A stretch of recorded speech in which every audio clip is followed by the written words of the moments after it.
Welcome to the latest episode of the Nordic Football Podcast. I'm Steve Wiss and I'm joined by Jonathan Verdugba. So here we go again.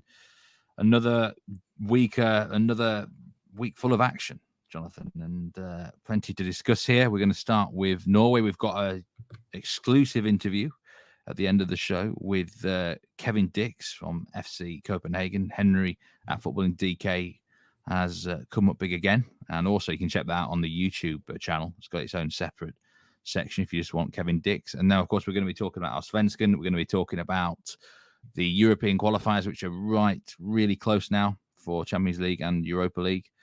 So, Jonathan, how are you? Hi, Steve. Hi, everybody. Hope you're doing well. Yeah, I'm good. Just ready for this show and looking forward to chatting with you. It's always an absolute pleasure, my friend. And as we're actually recording right now on air, and unfortunately, Jurgen are not going so well in the Conference League, 2-0 down against Apoel. So whilst we're recording, we're kind of keeping our eye on that score and hoping that they make it through the group stage. But a difficult first half for Diff there. We're going to start with Norway, though, and obviously a big match on Wednesday for Bodø/Glimt in Dinamo Zagreb. I don't know if you caught any of the first leg at all, Jonathan, but they do take a 1-0 lead with them to Croatia, which could be crucial, but it's a difficult place to go. Yeah, no, I wasn't really involved in the Norwegian games this week. I missed the Glimt game. I was out.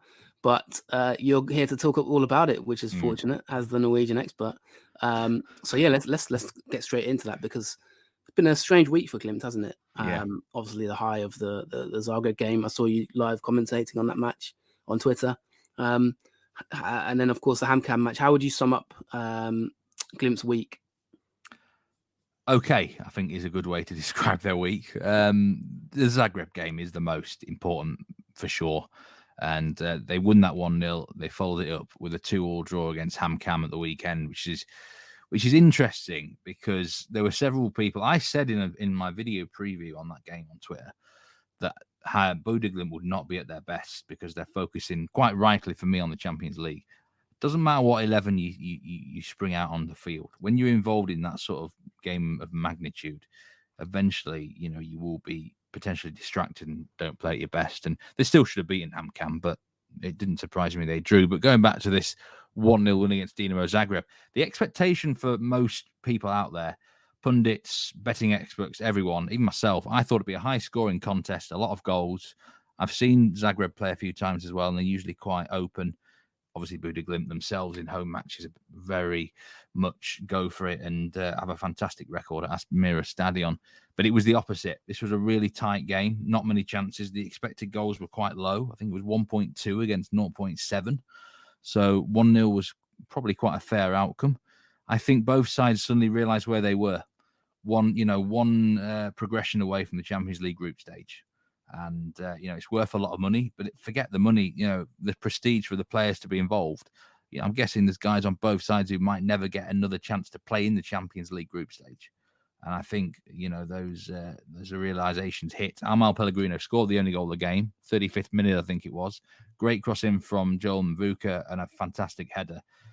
I was thinking Glimt might kick on, and they did start second half well. But I think from the 60th minute onwards, it was a game they were happy just to win 1-0. And actually, Zagreb finished the better of the two sides and maybe could have equalised. But they'll take the 1-0 win. I think Zagreb will as well. And we move on to Maximir Stadium on Wednesday evening. Huge game. They've already arrived. I think on their Twitter account, they posted some pictures of them training at the stadium, as you just mentioned there. And, I know you said that you think they'd get through and it could go all the way on last week's episode. Do you still feel that way? Absolutely. I've always had this sense it could go to extra time and penalties. So I do think Zagreb will win the match by 1 goal. And we go, past the 90 minutes on Wednesday evening. And then who knows which way it could go. But I still have a gut feeling that Glimt might find a way through the group stages. But they're not played well away from home in Europe this season. They even lost in the Faroe Islands. They lost against Linfield, only drew against Algiris. This is by far a harder game, so they're going to have to play better, and it is a bit concerning. They've only got that 1-0 advantage, so it's going to be a dig-in sort of night. They're going to have to take the chances when they can. I think last year's Bodø/Glimt would have come here and won, but they're not maybe as strong as they were last year, so it's going to be difficult. And it was interesting to me in the second half in Norway that Zagreb brought on a striker called Petkovic, Bruno Petkovic, a big target man forward, 27-year-old, and he caused them a lot of trouble. And I think Glimt, again, sort of a really strong physical side that way, might have some problems. So I think they might use him from the off. Petkovic scored a goal the weekend for Zagreb in the league, and that's going to be adding a different dimension to it. And they just got to dig in. I hope I'm wrong here. I hope they go there, get a draw or win second leg, and they're through. But my gut feeling is extra time, probably penalties, and then toss a coin. Yeah, we've had quite a lot of questions actually about Glimt this week, which I think in a way probably some of them are for next week, because there's a lot of questions like, for example, how will they get on in the group stage if they qualify, things like that. So I don't really think it's probably fair to look too far ahead of ourselves when they've got such a tough game. But there is one question I think maybe worth addressing, maybe just a brief answer, Steve, from David Parks at DP Nina 10. He says, what are your thoughts on the rise of the Norwegian clubs on the continental stage, and how many Norwegian and Swedish teams will make the group stage? Now, just want to get your opinion on, I know obviously we've talked about Glimt now. There's a few other teams in Europe as well. Just, do you have a kind of gut feeling, just a very, in a sentence, maybe answer his question there on that one as well? I think he makes a very good point that in the last few years there's been teams in Norway and certainly that have done well. And I think there has been a rise. The league has improved. I'm thinking even like Sarpsborg 3 or 4 years ago, no one expected them to make the group stages. So it's on the rise. We might get Viking in the groups. We still might get Molde in the groups. Bodø Glimt are going to be at worst in the Europa League Europa League group. Sorry, not even conference. So I think my thoughts on it are obviously very encouraging, very positive. I think the Eliteserien is trending in the right direction. And I think the league are doing things to help teams as well. Like, for example, having postponing matches so teams can have a full week to prepare. If Viking go through, I think that will be a big factor. And so of credit to the Norwegian FA for that. And I think certain little things can help and along those lines. Of course, it's also helped that I think sort of the last 2 or 3 years, the best teams from Norway are actually qualifying. The cup winner has often already qualified, which means it goes down to 4th place in the league. So you're always going to get a stronger team make it through. Yeah, there's more European football available this season now as well, isn't it? So in a way, it kind of helps. You got Viking, you got Molde as well, and of course Glimt. Let's go back to Glimt. And thanks for your question, David. They followed it up this Saturday with a bit of a surprise 2-2 draw with HamKam. Our good friend Tom Dent on the pod, assistant manager at HamKam. Goals from Kurukai and Kirkevold, and 2 for Amal Pellegrino. 2 assists for Vetlesen, if you're following fantasy. Eliteserien, sorry. What did you make of this game? And was it, given the title race, is it a bit of a blow? And how big a blow might this be?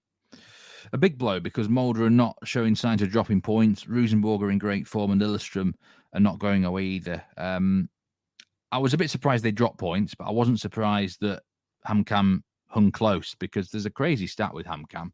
They've only lost 1 match all season by more than a 1-goal margin. That was against Bodø Glimt in the reverse fixture, in which they were quite unlucky, actually. I think for HamKam to get 1 point out of the 2 games with Bodø Glimt this season is fair. Although they, if we look at the XG for this game, obviously Glimt deserved the win. HamKam have been fortunate. They've been fortunate both of the last 2 weeks to score late goals against Vålerenga and Bodø Glimt, but they won't care. It's about hanging in games sometimes when you're the underdog. Keep the scoreline just 1-goal margin. You've got every chance. And I want to give a mention to the HamKam goalkeeper, Nicholls. He's an international for one of the Central American teams. I forgot which one. Is it Guatemala, I think? He made a massive save in the previous match against Vålerenga, against Sorare, which kept them in the game. And he made a massive save in this game, which would have made it Bodø Glimt 3, HamKam 1. If he doesn't do that, they lose both games and they get no points out of the match. So absolute clutch keeper in those situations. And, for HamKam, they're fighting for their lives. They haven't won a game in a while. They draw a lot of fixtures. They've drawn far too many games, but sometimes draws are good.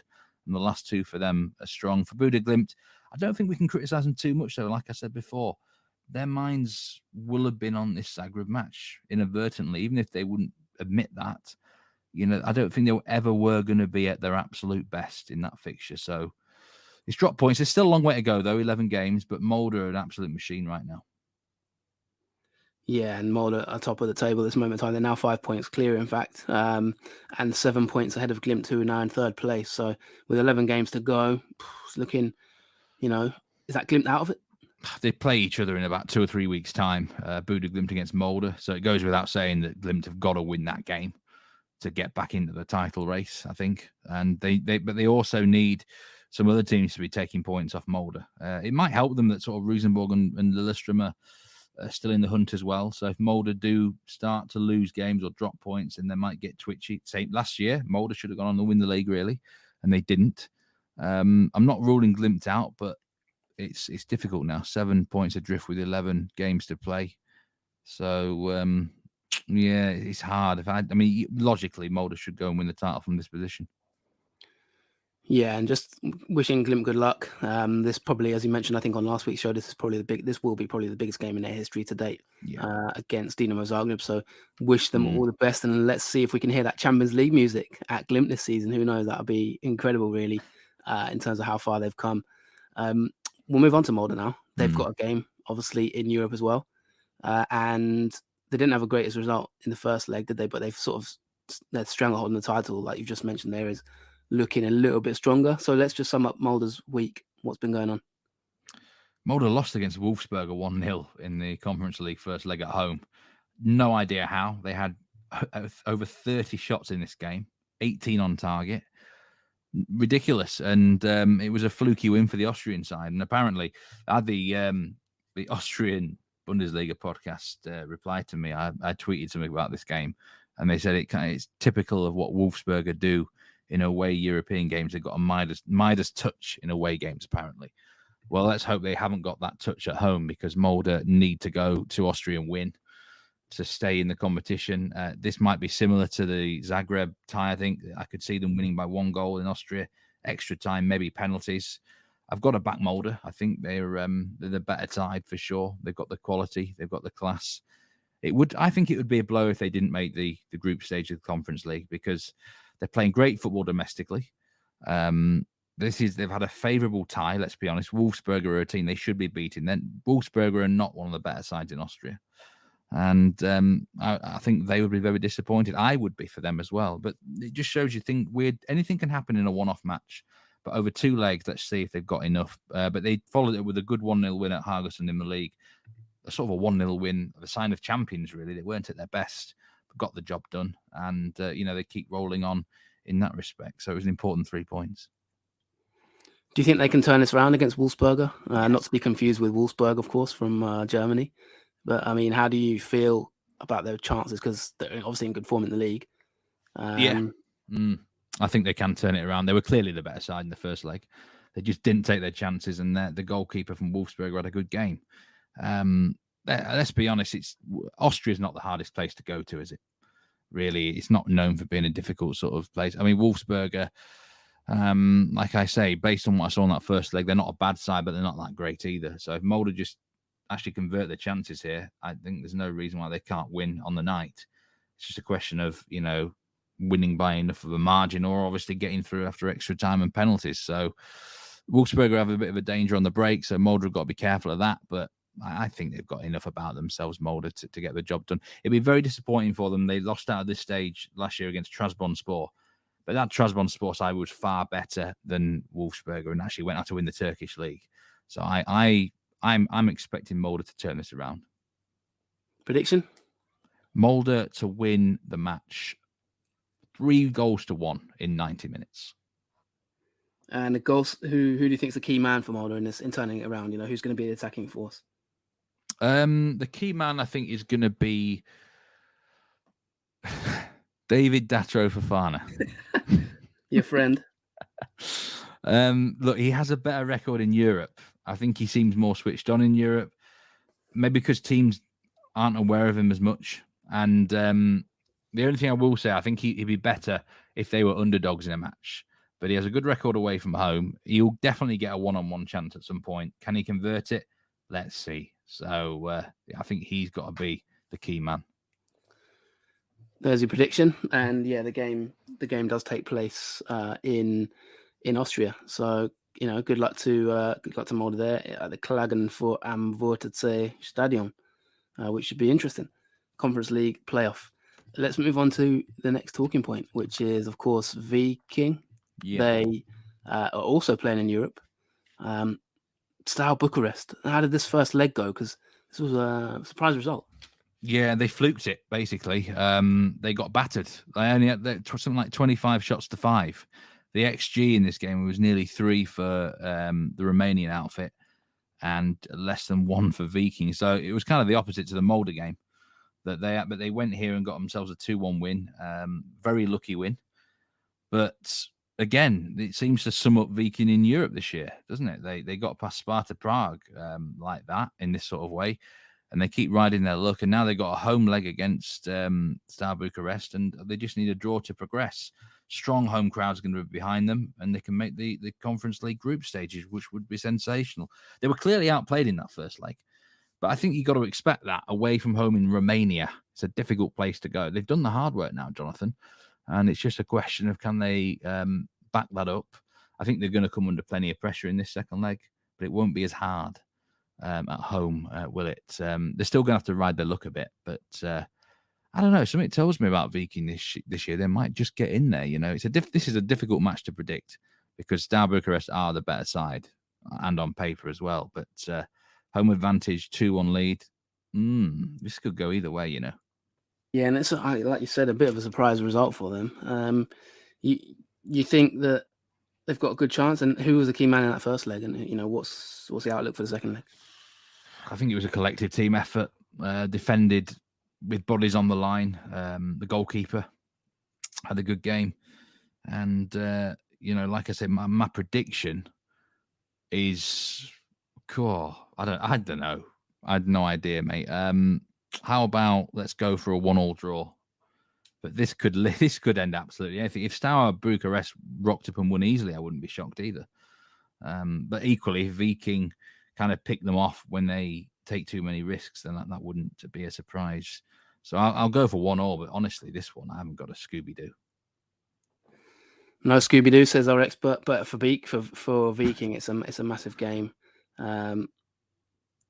According to Viking's Twitter account, that they still have 100 or 200 tickets left. But it is a massive match for them. I think they've really been bigging it up as well. And to be fair, Viking, they're quite a big club, aren't they? In Norway. So, they haven't maybe been in great form in recent maybe years, but they are quite a big club, aren't they? And the record, I think, attendance in terms of European games anyway, I believe is 12,600 fans. And they've already broken that record, I think, which was a record against in 1972 when they played Cologne. So it sounds like they've smashed the record in terms of ticket sales, and they're kind of generally, they're generally sort of on an upward curve, aren't they? In terms of there's a lot of fan excitement. So yeah, best of luck to Viking, and let's see how it goes. It would be great if they made it through, I must say. And if we could get Molde in there as well. To get 3 Norwegian teams representing the country in Conference League or Champions League would really help the coefficient as well, which is really improving in the last couple of years, of course. So best of luck to all 3. Yeah, and of course, coefficient, the better the coefficient, that just only helps other teams, really, doesn't it, in terms of maybe more money filters through the league. So to see teams like Viking potentially in Europe is pretty massive, like you've said. So yeah, it should be some game that I think against the sort of a historical European giant, really, if you look at their history. But let's move on. Good luck to those teams in Europe. One team not in Europe is Rosenborg. And on the weekend preview show, you did have a lot of confidence in this game.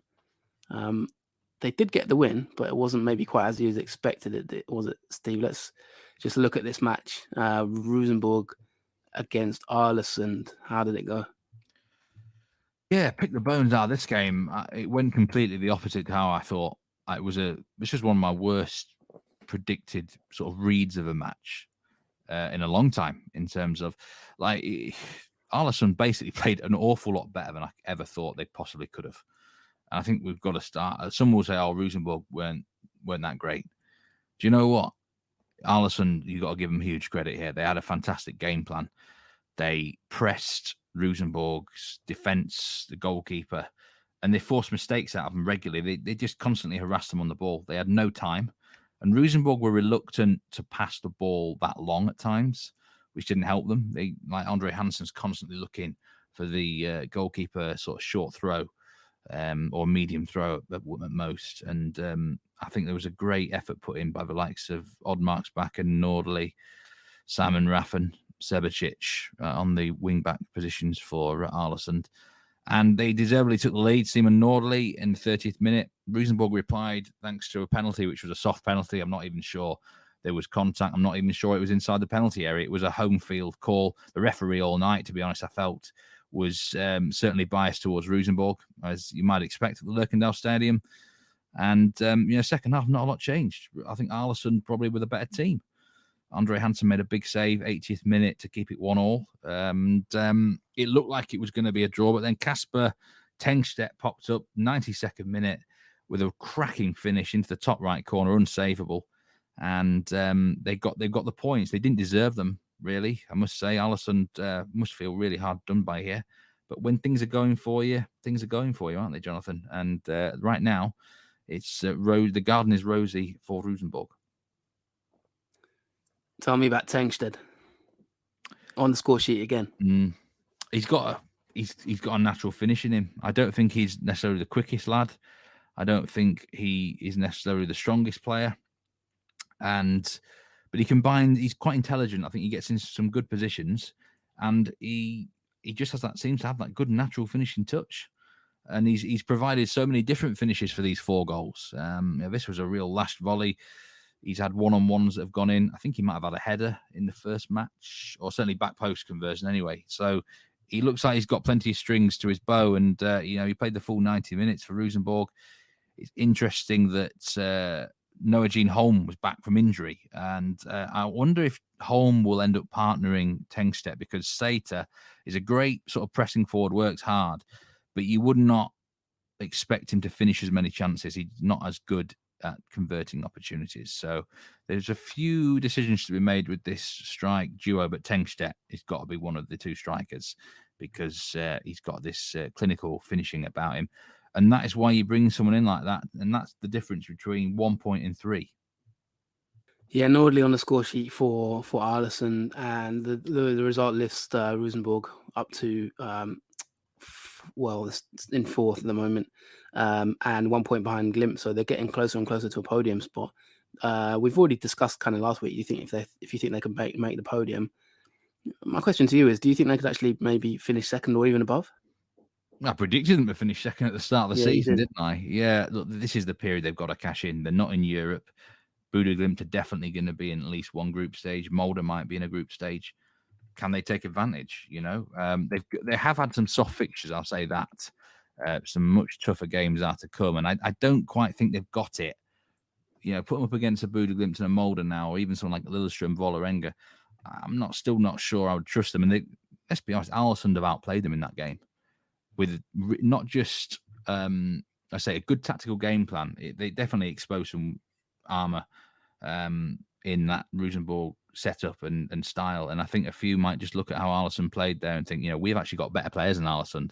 We employ the same system. We're going to put Rosenborg in trouble and probably punish them. So definitely some question marks over that. I'm still not convinced by the defence. So I do think the most likely finishing position for them is 3rd. If I had to predict a table right now, I would say Molde, Bodø Glimt, Rosenborg, Lillestrøm. That would be my top 4. And then Vålerenga in 5th. Great stuff. And just kind of, in terms of Tengstedt, it was a decent effort, wasn't it? Clinical kind of finish, top fired into the roof of the net. And there is a bit of relevant Rosenborg news that we promised to discuss on the podcast this week, which is a little bit left field in terms of, how we normally discuss things. But I think, a player signed from Horsens and a Danish under-21 internationals. And I think it's quite relevant discussion on Rosenborg is their new partnership, which they've just signed a partnership with Sorare. Now, this is something that sort of drew our attention earlier in the week. And it was announced that Sorare, which is if for anyone who doesn't know, it's like a global fantasy football game, kind of like maybe a mixture of fantasy football and sports cards collecting. They announced about 5-6 days ago that they have signed a partnership with Rosenborg. So just going to read out the tweet more or less. It says, Sorare has landed in Norway. This is at Sorare. Rosenborg become the first Norwegian club to join the global fantasy football game. All cards for the Eliteserien and record champions are now on the market. Get scouting. Now, this was followed by kind of a list of, a bit of interest on our part, because we had quite a few new followers on that news, with the news that Rosenborg cards are available. So yeah, Steve, we're gonna have a little discussion about it. So let's have a little chat. I think, as far as I'm concerned, you're not too sure what this is, and I am. So if you want to sort of lead the way. Well, I'd never heard of it. When you said to me, "Oh, this is massive news," I was like, "What?" Not a clue. But then you did show me the other night some details about Sorare. So basically, I mean, it's going to help me as well, but also a few listeners who don't know much about it. What is it and how does it work? Yeah, so it's an interesting concept. I think it's something that if you don't know Sorare, then I think maybe worth following at Sorare or just having a little look at it. If you do know Sorare, then I know that we have quite a few followers who actually are on Sorare, and you're gonna kind of know all about it. Essentially, it's a global, as I just mentioned, a sort of fantasy game. It's kind of essentially, long story short, Steve, would be a mixture of sports cards and a fantasy game. So you can buy cards on a market which Sorare host, of players. So you can buy sports cards of players. There's different kind of categories of cards. So there's like obviously a rare card, there's a limited card, there's a super rare card, and things like that. So imagine kind of just baseball cards from the the 80s or whatever. But this is kind of a virtual platform that sells those cards. So the company Sorare is a French company, and they've had all these partnerships with loads of different leagues. So I think over the past 2 years, maybe they started, I think, in Japan or South Korea with the South Korean league, and it basically evolved over the last 2 years massively. And they've signed partnerships with pretty much every single league. I think you've got maybe not the Premier League, but they've got partnerships with Portuguese football. They've got partnerships with, I think, Danish football, and if you think Serie A teams, like there's loads and loads of different leagues essentially. So the Norwegian league is one of their newest leagues. So what it essentially means is you can now buy cards on the Sorare platform, for the Eliteserien. And how the game works is that obviously once you have a selection of cards, you enter them into like a kind of game. Every game week, there's like a league, and you choose your 5 cards and you put them in. And depending on how that player performs, you get a point score. And obviously, if you get a points, depending on how well you do with your points, you can win prizes essentially. Prizes. So you can win more cards. Yeah, Bruce Forsyth. You can win cards or money and that kind of thing. And so I think, that's hopefully sums it up. I think So you can make good money out of it's it. interesting in terms of why we're talking about it is because I think that it will. I did say to you when it happened, I think there'll be a lot of interest, I think, potentially from players of the game, in the pod, trying to understand like maybe the Norwegian league a bit more. Maybe someone might be listening to this who's already bought some Rosenborg cards, for example, and they want to know who the top players are or who they should be buying maybe, or what players to look for. So I think we'll see how it goes. If you are listening and you're on Sorare, tweet us, and be interesting to get your thoughts on it, and maybe you can also explain it a bit as well. But that's just a kind of overview, and I think it means for the league that obviously for the league it's a good thing for Eliteserien, because essentially it means that Sorare's probably paid them for the partnership, and that's investing money into Norwegian football, I guess. And that partnership means it's like an official deal for official cards. So I think if you buy a card, a percentage probably goes to Rosenborg, if that makes sense. So I think it's one to watch, and probably something we will cover maybe in weeks to come, depending on interest and the amount of followers. Yeah, I mean, it sounds interesting. I look at this, and it's certainly some money to be made for those in there. And maybe we will have to have a discussion about. So maybe I'll have to have a good in-depth look at this system and the Rosenborg players on there. So watch this space. I had a look at this, and I don't know what it was. It kind of reminded me of the Football Index thing, which went kaput, didn't it? And you know me, I'm always a bit skeptical about things. Could it be a scam? Is it worth getting involved in here, or is it more legit? Obviously legit. I think that, yeah, with these sort of platforms, you're never quite sure, is it? It's a new technology. Obviously, it's kind of based on crypto in terms of it's based under an Ethereum model, but you can still sell the cards for pounds. I'm looking at the platform as we speak, and just to give an example of like some of the cards on there, you've got like, for example, Stefano Vecchia's card is available for £26. Erlen Raitan, his card's available for £7 at this moment in time.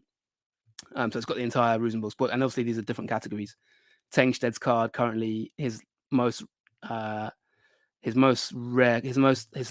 card, is £252 for his card. So, and actually, Steve, his rare card is on sale at the moment for £2,421. So you get a bit of an example of like how this works and how kind of, I suppose, there's potentially money to be made. Obviously, the better they perform, the higher their price goes, and then if you have a card, you can sell it, and if you want to sell it, or play the game. I'm just looking at Bjorky, £31. So I guess it's one of those ones like discretion advised. I'm not necessarily advising anyone to play on it, and we're not officially saying anything here. We don't have any relations with Sorare, so this isn't like we're not plugging it. The reason I thought it's interesting to mention is because I think that we might have a bit more interest on the pod, if that makes sense, because the league is covered. I've seen accounts. I think the Belgian podcast, for example, I think they get loads of questions about Sorare Belgium, players in Belgium and things like that. So I wonder how it will affect things. I'd love to hear from anyone who's on it, and maybe they can give some advice as well. Obviously, use your own discretion, Steve. I'm not going to necessarily recommend you to go in there and spend £1,000 on a Tengsted card, but I think that that if you play around with it, there's potentially you can make a bit of money. I think obviously if the player does well and you sell them, then you can cash out and take that money. So jury's out, I guess. But yeah, I think in terms of the relevance here, it's an official partnership. It's not like a shady. I think Football Index was more unofficial, wasn't it? It was just kind of dodgy so-called shares. This is an official partnership that Rosenborg have actually themselves commented on, I think. And so I think from that point of view, there's a bit more legitimacy there. But clearly, it's a sports card trading game. You still keep your cards, essentially. So you're not losing anything. I suppose you do have a physical thing. But of course, for its relevance is within the game, isn't it? So I suppose it depends how the game evolves. So yeah, one to watch, I guess. But I think in this one thing I'd say, Steve, we may have a few more questions about Rosenborg in the next few weeks. I'm from Yorkshire, Jonathan. I'm not going to be spending £2,000 on a card. I'd be more looking for a bit of value and someone who might, improve that value in time. So that would be my approach to this sort of thing. But well, just to finalise, you mentioned £2,000 for playing their card. A Kylian Mbappe card at the moment is registered for £16,000. So, and his most rare card is currently, I think, £133,000. What? So it is crazy. How much? £133,000 you can buy. These people have got more money than sense. So this is a real thing that's happening, and people are buying these cards and selling them. So, we'll see how it goes, and we'll see where it goes. But yeah, I think that gives you a bit of context. Madness, absolute madness. That. Let's move on. But yeah, no, if you are on it, I think we had a follower, Sorare Norway, for example. I'd be interested to get any views, and maybe we'll pick it up in future weeks. But for now, Steve, let's move on to Strømsgodset. I mean, they don't have a partnership with Sorare, but they have had a huge win. They might be getting one if they keep winning 6-0 every week. They've had a massive win, haven't they? Tell us about it. Yeah, I don't know why I added this to the itinerary. I didn't really need to talk about this because, but it was such a big win. I thought it had to be talked about. A huge win, 6-0 against Jerv. Fred Friday got a couple of goals in this game. They absolutely battered them. It could have been 10, genuinely. And Jerv, I think this was the match where I think we all knew it anyway, but they're just completely out of their depth at Eliteserien level. They're not good enough. I really don't want to be negative towards Jerv because they did amazingly well just to get here. And, their resources are very minuscule compared to most teams in the league. But 44 goals conceded in 19 games. Their away record is an absolute shambles. They somehow managed to get a draw away at Molde, but they've lost every other game. And it just, unfortunately, it's horrible, isn't it, when a team just obviously isn't cut up for the level of Eliteserien football. Fair play to Strømsgodset, really good win for them. And, they're quite an inconsistent side, Godset, but they are strong at home. And it's a difficult place to visit, is Marienlyst Stadion. But this result just stood out because of, at the end of the game, I was like, why was I not betting on Strømsgodset here? Whenever you see someone win big, you think, why was I not on them? And I looked at it and I was like, look at it in depth, really, we should have probably seen it coming, because Jerv have been conceding, or in terms of expected goals conceded recently, it's been absolute shambles for them. So I guess it's not the biggest shock in the world. They've got battered. Yeah, and in terms of expected goals against, Jerv have by far the worst record in the league, 50.27 XG against. But Godset don't actually have that high in XG. So the XG for the entire season is 28.08. So to score that many goals in one game is pretty remarkable.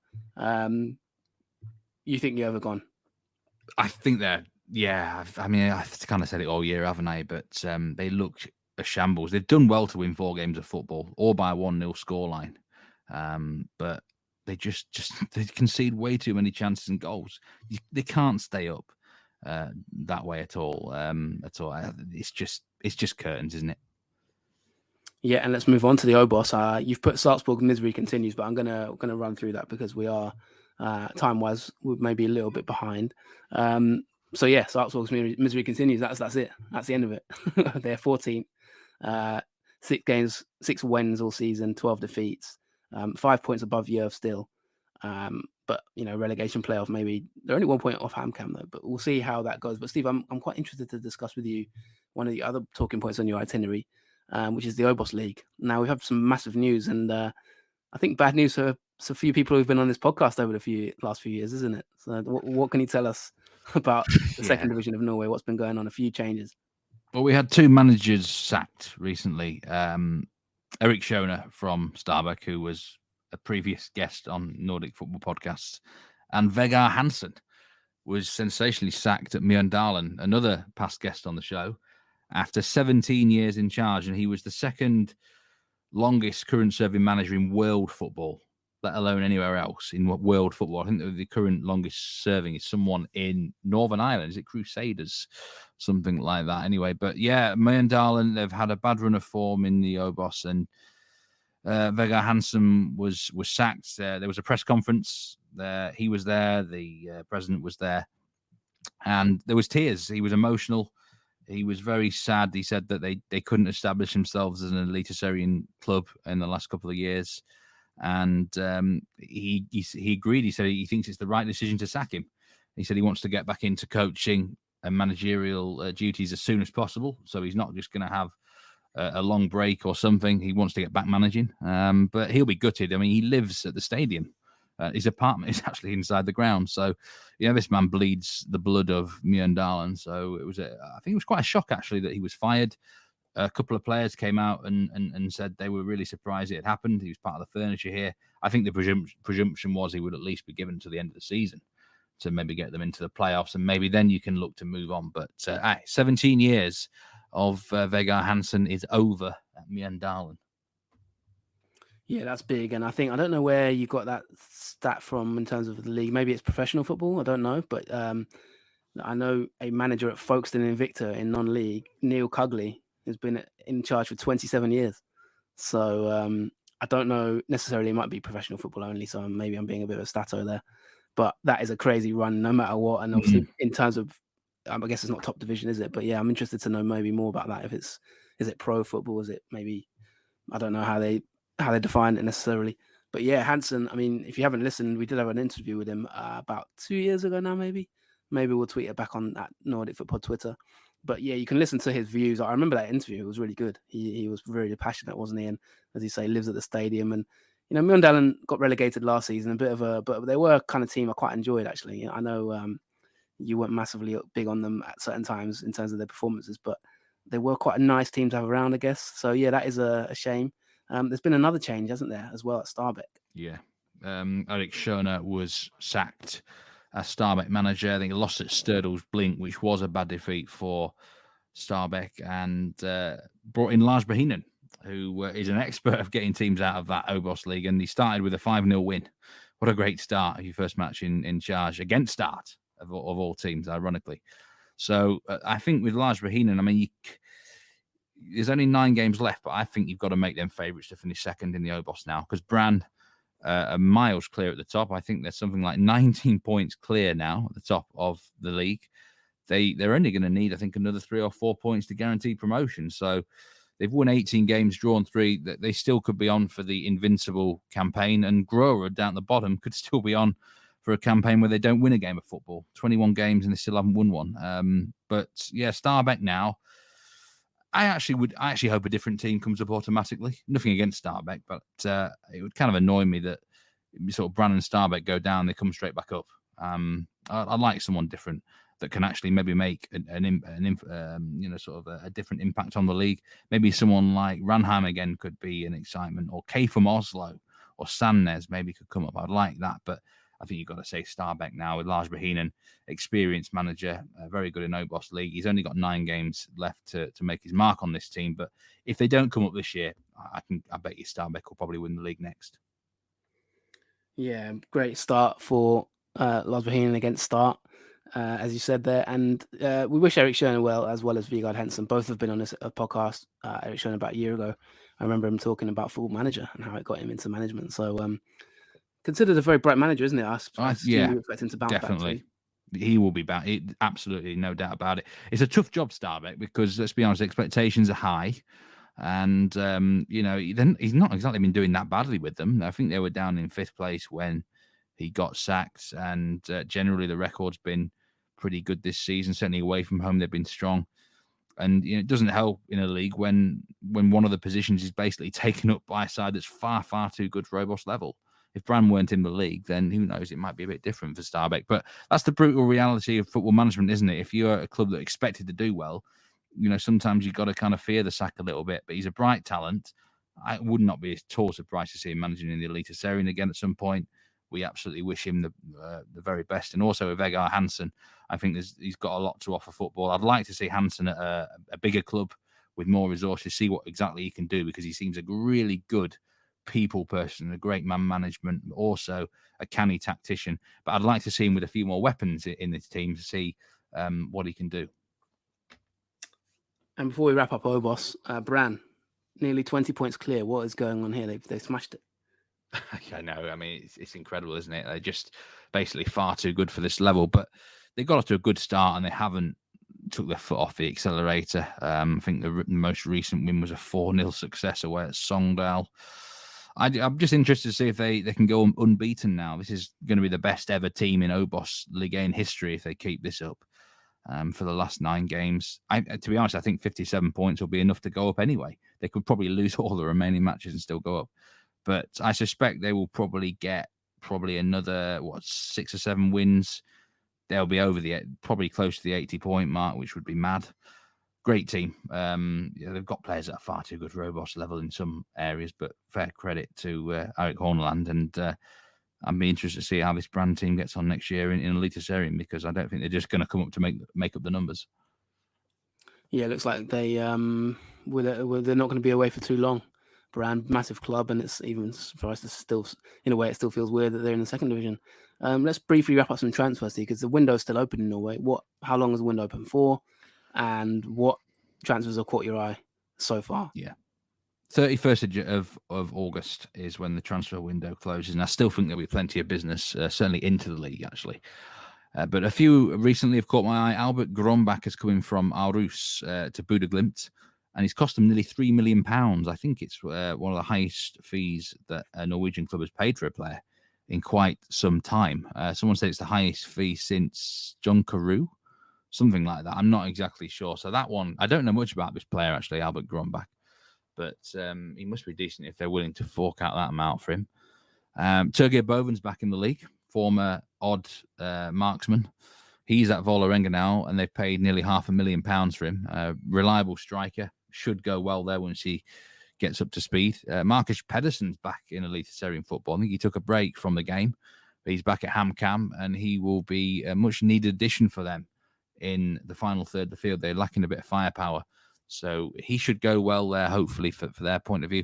And Leo Kornic has come to Rosenborg, right back from Djurgården. Didn't quite work out there, but I know he's quite highly regarded and is an interesting signing for Rosenborg, who, of course, recently signed Tengstedt and Crystal Marnie Ingerson from Iceland as well. I think it's been a really good window for Rosenborg.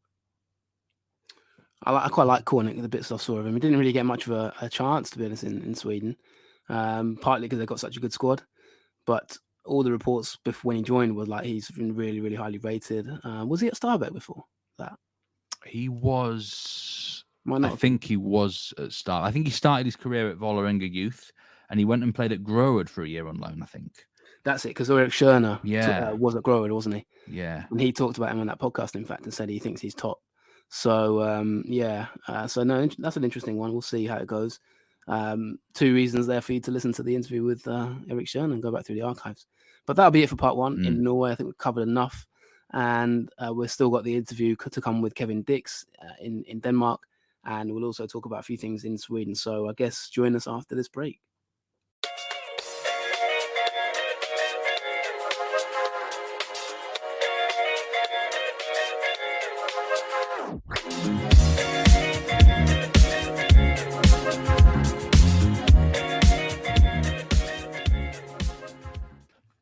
Welcome back to the Nordic Football Podcast. I'm Steve Wiss. I'm with Jonathan Verdugber. Still to come, the interview with Kevin Diks, FC Copenhagen defender. So stay tuned for that one. But Jonathan, we've got to talk about Sweden. And there's only really one place to start, because whilst we've been recording this podcast, Djurgården have made it through to the Europa Conference League group stage. They were in trouble at half-time against Apoel, 2-0 down. The final score in the second leg is 3-2, and they progress on aggregate 5-3. So fantastic news for Djurgården there. They make a group stage of Europe, probably the first time in a long, long time. Yeah, big win. I mean, it's literally as we're recording that this has come in. So I've not seen it. I don't really know exactly what's happened. I've seen the result, of course. But it sounds like an Elias Anderson goal has secured them in the group stage, and it means that they get at least guaranteed, I think, 3.31 million Swedish crowns, which is about 3 million euros, roughly, give or take. A dream result for Djurgården, and there was an assist as well, I think, from the Djurgården goalkeeper to Joel Sorare. They were struggling in the early parts of the game. Half time they were down 2-0 and they were really struggling. And it looked like maybe Apoel will come back and turn it round. But Gustav Wickheim helped, and Elias Anderson as well. And yeah, they got one back. Obviously, Apoel then went 3-1 up, but Sorare made it 3-2, and they hold out. So the prize money is in the bag, pretty much guaranteed there, for being in a group stage Conference League. First time they'll ever played in this competition, of course. And the group stage draw takes place Friday. So, massive for Djurgården. And it just helps the mood, really.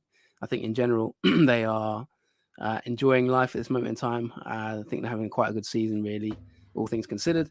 And, yeah, as mentioned, they will play in Europe this year. Massive congratulations to Djurgården. But is it fair to say that this European run has come at a slight detriment to their league form, because they have dropped points in matches that they might expected to win against Värnamo and Varberg most recently? Obviously, it's worth it because they've made the group stage now, but there has been some drop points recently from Diff in the league. What did you make of the most recent one against Varberg? Yeah, well, they did, like you said, they dropped points against Varberg, and I did say on the weekend preview show on patreon.com/Nordic Football Podcast, that I was a little bit worried about this game. So, I did kind of, I'm not saying I saw it coming, but I did think that this could potentially be a trap game for Djurgården, and it turned out to be that way. Varberg are often a team it's quite hard to predict. You never really quite know what you're going to get from them. They got a new signing, another one of the other new signings, and they tend to have a lot of turnover of players. Philip Cease, he scored and got sent off, and they went 2-0 up Varberg, and then Diff came back into it, Sabovic and Radetinak with the goals. I think they'll be able to juggle the two competitions because they've got a big squad, but I think they're also not massively experienced in that regard. So I do wonder if it might just take their eye off the ball a little bit. I think a lot will depend on the draw, of course, as well. If they have some huge sort of plum ties, then all the focus and excitement could be on that. They're only 3 points off the title. They've got a better goal difference than Häcken at this moment in time, who are top. So very much all to play for. But yeah, it may it may just be a little bit of a disadvantage for them. But they, differ on a great run at this moment in time. They've not lost since May. They went 6 games in a row winning, and then now, of course, they've just had 2 draws in the last 3 games, away to Varnamo and away to Varberg. So a little stumble, and it's no coincidence it's around these European ties. But we shall see where they go. But in terms of the club, it's a massive, massive achievement for them. And Boss Anderson has come out and said that, for this football club, there's only 2 ways to really make a lot of revenue, and that's either sell your players or get far in these sort of competitions. So they, I'm very sure, are very, very delighted. Absolutely, 100%. And it was an intriguing week in the title race. None of the top 5 lost, but they were drop points for Malmo and Djurgården, like you said. Häcken have beaten Sirius 1-0, a very, very late goal there. Got them the 3 points. Hammarby had a comfortable win, and AIK had a good win away against Norrköping as well. And this is exciting times in the elite, Allsvenskan title race. And there was actually a question, I can't remember exactly who this was from, but the question was, which is the most exciting title race? Is it Norway or Sweden? And I think for me personally right now, just because of how close the point situation is, I would have to say Allsvenskan. And there's certainly still a case probably for up to 5 teams. Yeah, that was from Flying Dutchman at Januzaj Stan. He's regularly asking questions these days, so I really appreciate your contribution. Flying Dutchman, that was it. Thank you very much for the question. Yeah, he says, who is the more exciting title? You're going Norway, I'm going... well, no, you said Sweden. Yeah, so Sweden. You're betraying your own nation. Yeah, I've got to. Yeah. That's disgraceful, scandalous. But then again, you even in fantasy, you're focused on Allsvenskan these days. I don't know if you're maybe angling for my job here, Steve. I don't know. But I think the most exciting title race, I'm naturally going to say Sweden. So you've let your side down there, to be honest. Any Norwegian listeners here, sorry about this betrayal. But yeah, I think Sweden is going to be really exciting. If you look at it, Häcken, historically small club. We'll talk in a minute, I guess, about their result. But I think you maybe should have asked me this after we talked about all the results, because if you don't know the results, then obviously you're getting the spoilers. But I've always been a spoiler. 3 points. You know me. Yeah, you gotta figure. Your Des Lynam, mate. You got to improve your Des Lynam here. 3 points between the teams. Obviously, Häcken the top after their result at the weekend. So yeah, I'm going to say to Mr. Flying Dutchman, I think Sweden. Yes, let's go to this Häcken game. It was I actually had half an eye on it, but it looked like it was going to be heading towards a 0-0 draw away against Sirius, who are a bit of a problematic side, aren't they? They feel to me like the sort of team that you don't really want to have to face if you need points. But Häcken have come up with a massive 3 points here. I mean, we were sort of saying maybe 3 or 4 weeks ago they were starting to drop points, that they might just fall out of this title race a bit, but they've really resurged well with some crucial late goals of late. And this might go, we might look back, Jonathan, and this might make the biggest 3 points of the lot. Yeah, and it's a massive win, absolutely huge win. 94th minute, Jerv, who's been on fire. He's the league top goal scored by miles. And yeah, what can you really say? It looked like it was heading for a 0-0, a bit of a maybe drab game in that sense. It was sort of petering out. You didn't think that anything was going to happen, and then up pops Jerv. I think this is a huge win for Häcken. You got to bear in mind that their circumstances. They have a good squad, but they're not, maybe they weren't title favourites by any means this season. They're not really expected to do much. The best ever result in Allsvenskan is runner-up in 2012. The only other title they've ever won in the top 2 divisions was in 2004 when they won the Superettan. Never won an Allsvenskan title in their history. Even as long as, it's only in the last 10 years that they've actually won any sort of major competition, winning the Swedish Cup, Svenska Cupen twice in 2016 and 2019. This is the story of a team that's not quite glimpsed, but very similar in terms of their trajectory, in terms of like a small club with a bigger rival, historically maybe in terms of name, and they're managing to outweigh them and sort of outpunch them. And, their evolution over the past sort of 10 years or so is carried on. I think the work that Per-Mathias Hogmo has done is incredible, really. I think last season there was massive expectations, but they kind of couldn't deal with it. But this season he's brought in the right players. They've got a much more solid spine now. Players like Rygaard, Totland, other players like that have been really, really good. And then of course up front they got the best striker in the league, on current form, Jerv. So this could be a huge, huge title. And I think they've got a lot more games to come, 11 games to go. Maybe it could be on a negative note, maybe a slight worry that they're sort of scrambling games at the moment. If you look at the Mjällby game last week as well, took them to the last sort of 10 minutes, 11 minutes to get a winner. Again, now last 94th minute, literally. So, they're hanging in there, but it's just going to be, when you look at Hammarby, for example, Jurgen and other teams, can they just carry on digging away? But a massive, massive win for them. I think that they've won 2 games recently, 1-0, both against Mjällby and Sirius. And I didn't think Häcken had these sort of wins in them, I didn't think they had the ability to win matches ugly. And it's the sort of wins that sign of the champion in a way, isn't it? So this has kind of surprised me, and fair play to them for digging these results out. And they had this 2-point lead at the top of the table. Hammarby are 2 behind them, Djurgården 3 behind, and Malmo are now as many as 7 points adrift down in 5th. AIK are in fact above Malmo now, and a new era at AIK. Not such a good result for them in Europe this week, but they did get a good win in the Allsvenskan. Tell us what's been going on at AIK in the last sort of couple of weeks. Yeah, so of course they crashed out of Europe, and they're not out yet. Well, they're nearly out. I mean, Bartosz Grzelak's out of Europe anyway, that's for sure. They had such a bad result that they decided to part ways with their manager. Of course, yeah, you're right, they're not out of it, but let's face it. I mean, if they turn this one around, I'll be stunned. I might even go vegan for a week, like you said in the past. But I don't think they'll get back into it. They had a poor result, and it just meant it was the end of the reign for Bartosz Grzelak. He's been charged for, I think, just coming up to 2 years. Took over from Rickard Norling, and he's done a decent job, I think, all things considered. I thought last season he did really well. I actually named him, I think, Allsvenskan Coach of the Year for the way he turned them around from they looked like almost dead and buried in terms of where they were going. Remember at one point we talked about them maybe potentially being relegation candidates at a certain stage.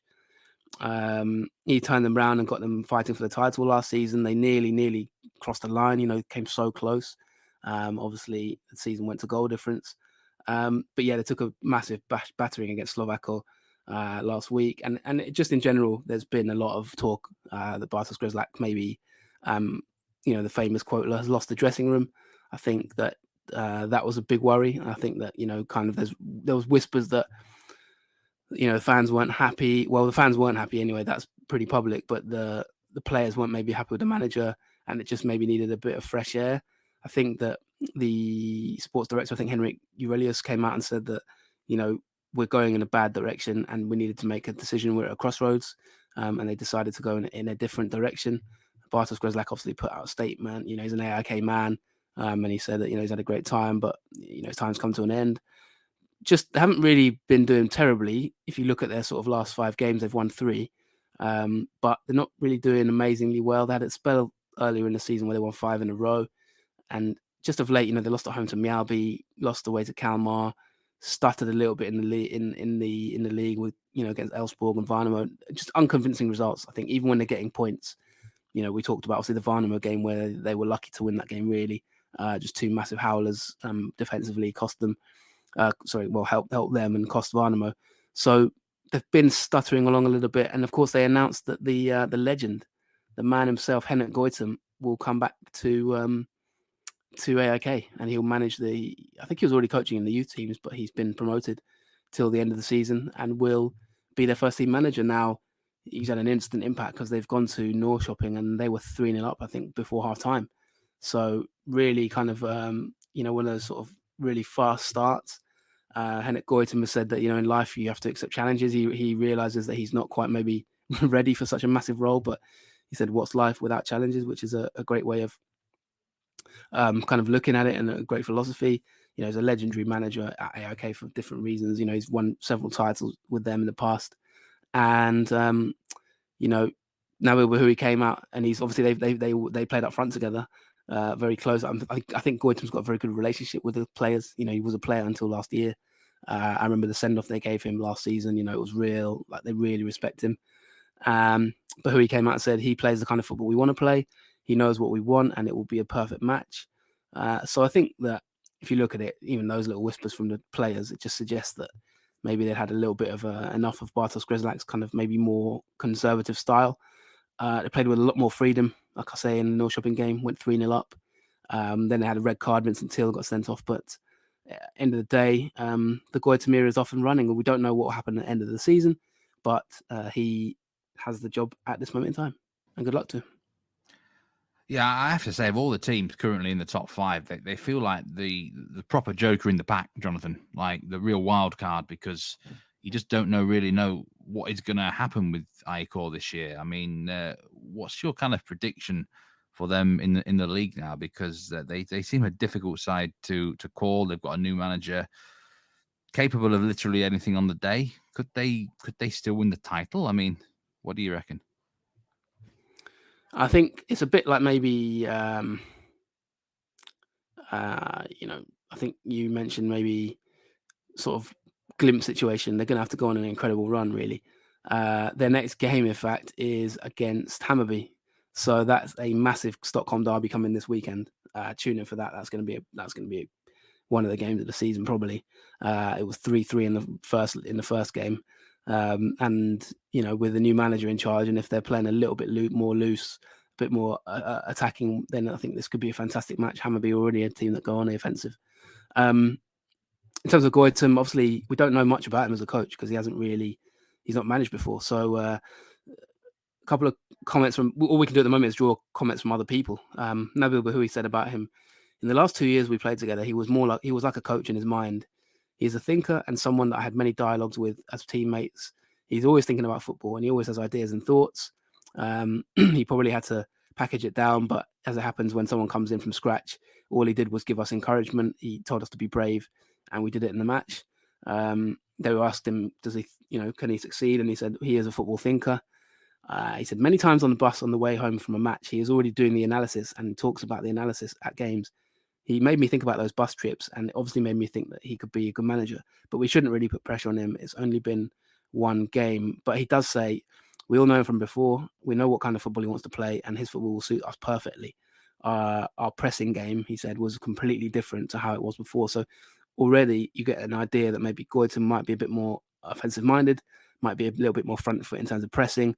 I thought that AIK as a team under Grzelak, certainly this season, they became a bit lax. I think they weren't really sort of hugely wildly energetic. I thought and it was interesting that he left Seb Larsson out of the team. Obviously an older player, that I found quite noteworthy. But yeah, I think they are going to probably press a little bit more now with more players. I think they maybe try a bit more play with a bit more intensity. So let's see if they can do that and they can adapt to that style, because they do have older players. I think one interesting one was, we talked a lot about Kim Pioka this season. He was out of the squad completely. I've said a few times this season he struggled. Came from Sunderland, and I saw a tweet sort of saying he's just been launched straight out of the club as soon as Goitom comes in, and maybe Goitom wasn't a fan. We'll see how it all goes, but clearly they can maybe look optimistically towards the end of the season. But the thing is that Hammarby game is huge, and if he loses, you know what football's like. People will start saying, well, he's not good enough, he can't hack it. I don't think they'll win the league, but I think that this maybe was the right time for a change, because I just felt like I didn't really see where they were going, and the European results didn't surprise me. Tom Bowdery asks on Twitter, who of the Allsvenskan title contenders has the most favourable run-in? Now, I'm sure you've been scouring the fixture list here, Jonathan. I mean, there's still quite a lot of games left. That's the thing that I would mention, but I don't know if anyone's got a particularly soft run coming up soon, which might help them. Well, I think Djurgården have one of the toughest runs. They've still got to play away to Hammarby, and don't forget their record in derbies. Stockholm derbies, Djurgården, it's not great. They've still got to go to Malmo, and they've still got to play AIK as well, and that's another derby that we all know the ghost. So 2 Stockholm derbies left for Djurgården, as well as European football. By the way, that's the first time in their history that they've played in the group stage of a European competition, I believe. That's as well. Amazing. Could be wrong, but I I had to double check that because they're such a big club. I can't believe it. But as far as I'm aware from articles I've read, apparently that's the case, which is unbelievable. So I think they've got a tough running in those, definitely in those sort of gift fixtures. They've still got EFK at home, but they're quite good at home this season. I actually think Hammarby have a tough run as well. I think they've still got to go to Malmo as well. They've got that derby, of course, against Djurgården, and they've got to go to AIK this weekend. So they've got Elfsborg away, which can be a tough game as well. So I think that Hammarby have a pretty tough run. But I think if you look at Häcken, their run could be a little bit more favourable. They've got Malmo, but it's at home. Häcken are decent at home in terms of the way they attack people, and Malmo haven't been amazing lately. I think it's easier to play them at home than away. They've still got to play Hammarby, of course, but that's again at home. And they don't have, I believe, any other rivals unless there's any rearrangements. The only tough game for them, October 19th, is AIK in terms of title contenders, AIK away, 19th of October. But second last game of the season, Steve, EFK Göteborg Häcken. Now, that could potentially be a title decider if we get to a certain point in Göteborg Stadium. So they've got to travel across town and play their rivals. Now, that's after the Malmo game as well. So that week, they've got 3 weeks basically. They've got AIK away, Malmo at home, EFK away. Now, if they can get to that point and they're still in this title race, that's a huge run of 3 games, really. And we'll know all about them by then. But, I mean, EFK Göteborg, they'd probably love nothing more than to end their title hopes. So I might even look at maybe, if anyone wants to offer me accommodation, I might even look at going out there for that one. That's going to be huge. So yeah, in summary, I think don't call it as you like it. I think maybe Häcken have a slightly easier run, but long way to go. 11 games to go. I mean, it's going to be interesting. Maybe they'll be 10 points clear by then. So I don't see that happening in this title race. So do you? Where do we need to go next? I suppose Hammarby have to be mentioned here. A big win, 5-1 against Degerfors. Not a surprising win, but it's more to do with the performance and the contributions of certain players in this game, which were eye-catching. Yeah, the Berisha show's up and running. He got 2 goals. Really had a good performance. I think if this was a Premier League, he'd have only had 1 goal because I'm pretty sure the first one was offside. I think VAR would have had a word about that, but that's the thing with not having VAR, pros and cons. But to be honest, it didn't really make much of a difference. I thought that in this game, they were quite comfortable. At the beginning of the match, they ran into a sort of early lead. But to be fair to Degerfors, they showed a bit of character here. Degerfors, I actually thought. Diaz was back in the starting lineup, who we wrote a Y-Scout blog on, and he got off the mark with a brilliant goal. Then they made it 2-0 Basara. But to be fair to Degerfors, that first half, I thought they played well. They managed to get back into the match. But in the second half, they just got away from them. I think fitness, I just think like energy, they weren't quite at it as much. But I felt a little bit sorry for Degerfors in the way that I thought they deserved a little bit more from that first half, to be honest. And it wasn't like, I know it's a 5-1, but considering the gap between the 2 teams and the squad, I mean, Hammarby's squad is stacked. They've got so many options. They can rest players. They obviously, Bubakar Chouali started this game. Bojanic was taken off, and he went mad at when he got taken off. He kicked the substitutes bench. He's been a regular midfielder for them. They brought in Pavle Vagic and David Concha, 2 new signings. Berisha up front, getting 2 goals. Him off the mark. I mean, his second goal was brilliant. The header. I mean, it's like just striker's instinct. That's fantastic.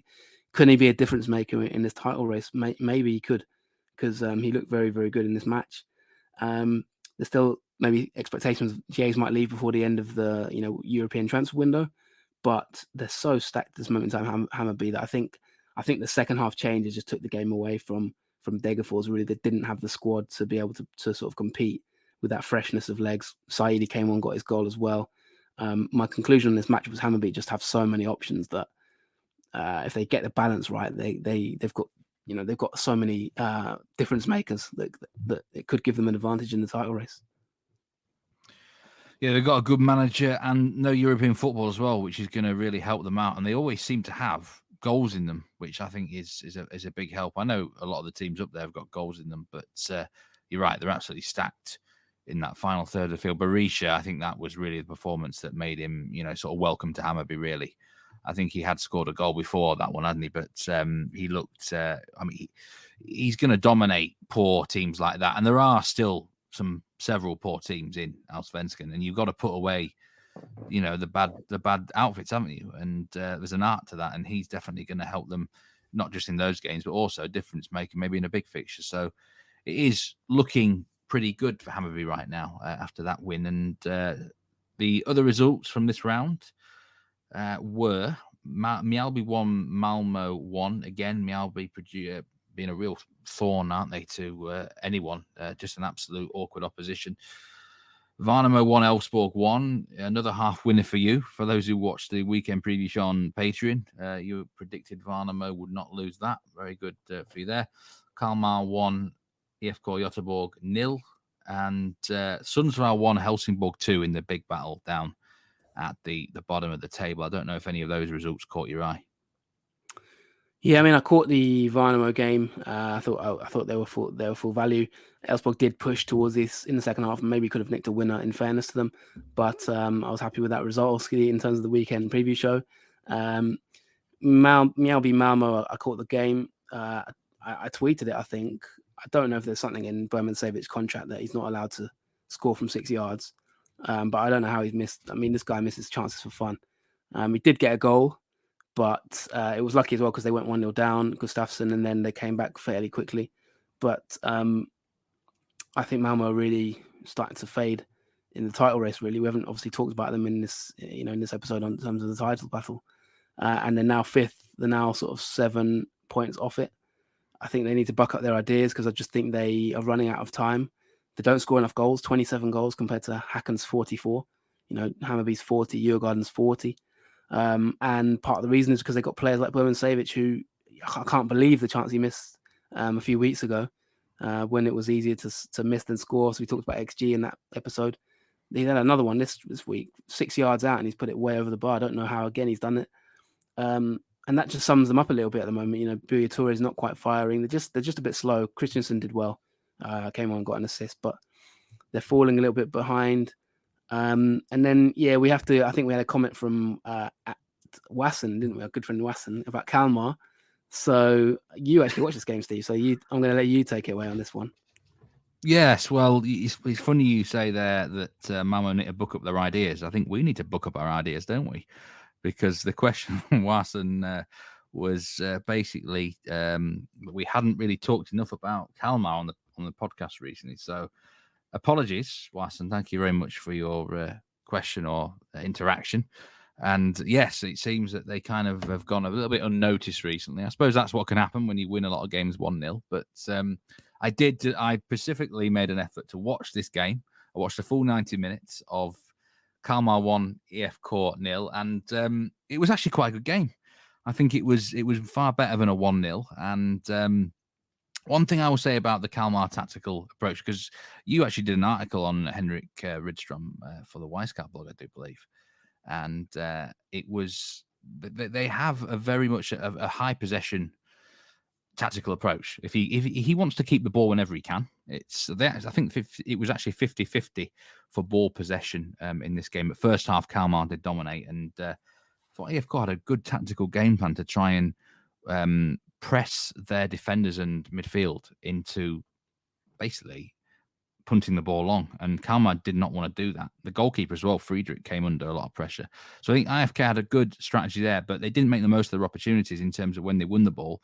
They were making the wrong decisions in that final third of the field. So IFK let themselves down there. And in the second half, Kalmar kind of took advantage a bit, and they played a bit more on the break, and I think it actually suited them. They put Oliver Berg into a more advanced position. Berg in the first half for me was far too deep in midfield, where he was still able to influence the game, but he's far better either as a striker or on one of the wings. And it was he who provided the only goal of the game, which was an own goal. If you back no goal scorer in this game, you would have won your bet, because the 1-0 goal was Johansson, 59th minute. Bit unlucky a little bit, but I think really they were a lot better when Berg went into a more advanced position. Simon Scrab was playing as the striker, and I think he's a bit airy-fairy at times, inconsistent performer. It was a good game. I enjoyed the game, actually. It was two teams that they were trying to play football, and they deserved to be more goals in it. There you go, Mr. Wasson. Hopefully that is your Kalmar content for this week.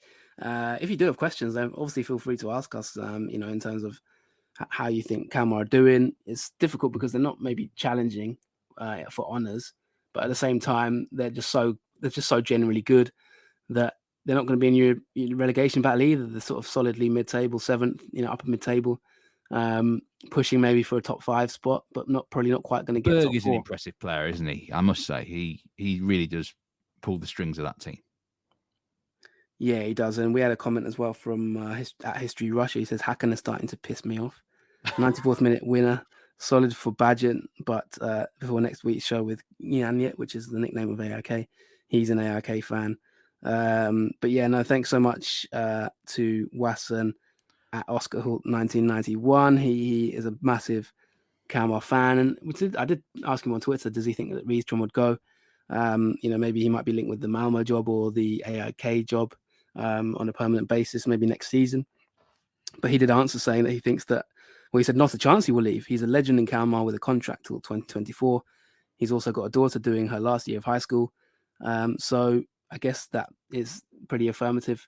And we shall see. But yeah, no, don't worry, Mr. Watson. I'm sure we're going to have some exciting stuff for you in the weeks to come. I'm quite confident of that. But that's it, I think, from this section, isn't it? The only other thing I wanted to mention is huge win for Helsingborg. I did say to you on the weekend preview show, I mean, you asked about over 2.5 goals in this game.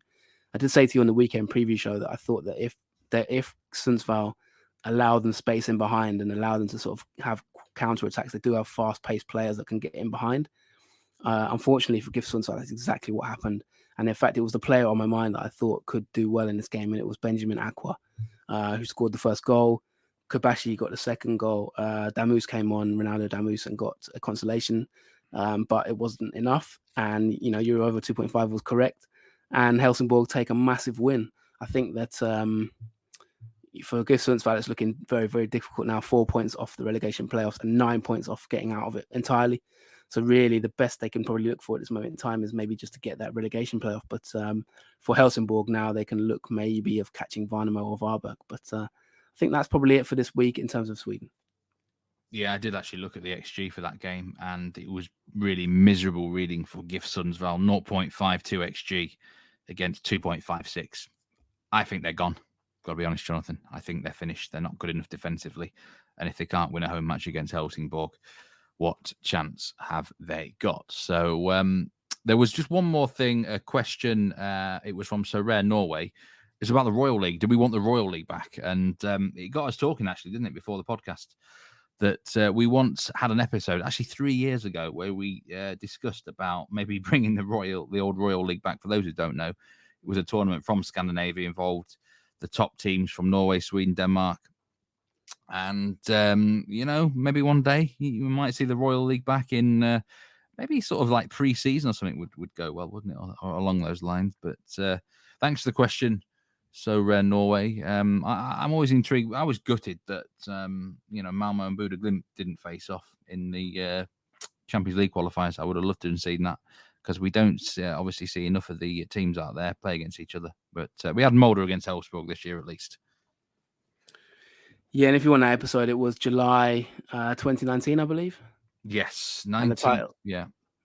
The title is actually Champions League, Europa League, and Royal League. So we might maybe try and put that episode, that little discussion on YouTube, because it's something that we get questions about quite a lot. But thanks so much, Sorare, Norway. I saw you followed us this week, maybe on that Rosenborg news. So I hope you'll be asking more questions in the weeks to come. Well, that's it for this section of the podcast. Remember, you can follow the podcast at Nordic Foot Pod. You can follow myself at Meatman Soccer, and you, Jonathan, at JF Football. But coming up now, we got an interview that Henry, our man in Denmark, at Football in DK, has got with FC Copenhagen defender Kevin Diks. You can also find this interview on the YouTube channel. It's got its own separate episode there. So for those who do like a bit of YouTube, then it might be actually more accessible there for you. Better more convenient. But this is going to be, I've already had to listen to it already. Obviously, it's a fantastic to get a player from FC Copenhagen on the podcast. So I'll personally say goodbye from me for this section. I'm sure you will too, Jonathan. But as I say now, in part 3, it will be the Kevin Diks interview.